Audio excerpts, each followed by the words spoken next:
Hi folks, it's another day, and boy, it was a great day outside. The number of people walking outside has of course been going up, but today it just exploded, and we certainly took advantage of it at the Keller House here as well. So it's a nice day, so we decided to walk to Price Cutter, Alton and I. He's got a backpack full of food, but we exceeded that and had to go to the plastic method, but hey, we're learning about all this too. Beautiful day, even warmer tomorrow. And we'll just keep rolling right along with the weather theme. I decided to do a cabin fever forecast during this video since it is springtime and many people are wanting to get out and get out of the house. And so tomorrow, beautiful, warmer than today, around 80, a little bit of a breeze. Now Friday, just about as warm. Some thunderstorms during the day are possible. However, there might be some indications we can push those off till evening. And by the way, some of those could be severe. I'll do a separate video and or blog post tomorrow on that. Same deal on Saturday, just about as warm, but showers and thunderstorms around the area as well. Hey, and today, March 25th, marks an anniversary. Way back in 1948, two forecasters for the Air Force made the first successful tornado forecast. Now, let me set the stage for this. First of all, in 1948, no radar, no satellite images. They just barely knew what the jet stream was and started measuring it maybe, 10 years before that, not even that. So it's quite a feat. Also, there was a culture back in the early and the middle part of last century where tornado forecasting wasn't even attempted. In fact, it was discouraged. In fact, tornado research wasn't really encouraged a whole lot either. Very interesting time. But since they were with the Air Force, they could get away with a little bit more. Now, what happened was a very powerful tornado hit the Air Force Base, I think it was Tinker, and did some damage.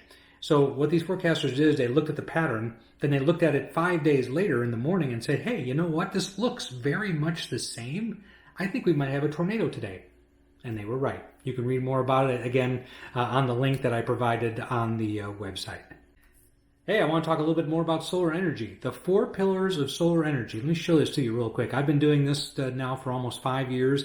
And when I talk to customers, I've really whittled it down to these 4 points. You basically kind of grade yourself, if you will, on these 4 points. And if you do well, you should probably go solar. The first of these points is really kind of neat. I call this the gee whiz factor.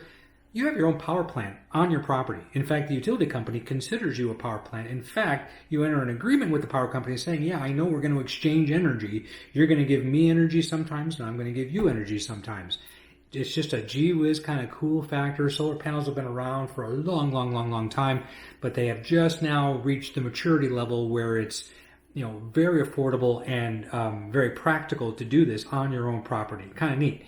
Also, you get a positive environmental impact from going solar. Just by default, it just basically means you're burning less fossil fuel somewhere and doing your part. Small part, yeah, I guess you could argue with that, but it is a part nevertheless, and some people feel very strongly about that.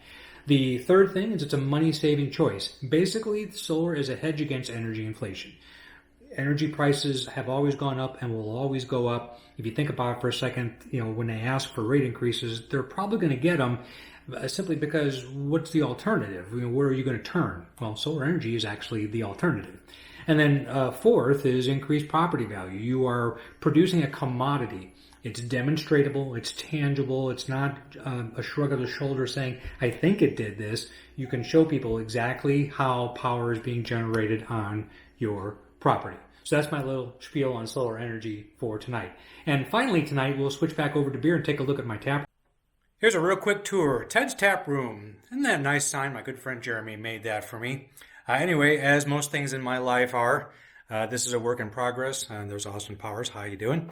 There's my 3 primary taps. Still pretty full of beer, really. There's the kegs that hold them right there. Since I normally brew outside, brewing tapers off because it's cold out, but we're getting to the point now where we'll start ramping up a little bit more. There's my whiteboard, and there's what's on tap on those 3 taps, and my son saying the beer starts here. That's pretty appropriate. And sometimes I sit here and read. And then I have my beer can collection from high school that I carried around all these years and finally built the black shelves you see there to hold both sets of these. And there's fermenters, glass and plastic, used in beer brewing when the beer is actually, turning into beer. Kind of a counter. There's John Cleese, a sink. Now, I don't actually brew in here. Like I said, I brew outside, but I'm hoping to convert this to some sort of indoor brewing here pretty soon. Just a little quick tour. This is all under the front porch of my house. And you know, I wasn't going to do a beer for tonight, but since I did the tap room video, I guess I kind of feel obligated. So my beer for tonight to close out, this is a Saison, or at least it was an attempt to make a Saison. It was a pumpkin Saison, where I actually took pieces of pumpkin and boiled them in a mesh bag. I was real proud of myself, and it was going to come out great. And at first it tasted fine, but then something went bad in it. And I really, to this day, don't know what it was. But what I did is I added a sour mix to this. I basically took a collection of, well, in some beer circles, sour, you may not understand this, but it's bacteria that makes the sour part of the beer. And added that, and it's been about 2 years now, and it actually came out pretty good. It's a sour. Many people don't like sours. They're gaining popularity, I think. But anyway, this is I'm calling this my Saved Saison Sour. Have a good night. Talk to you tomorrow.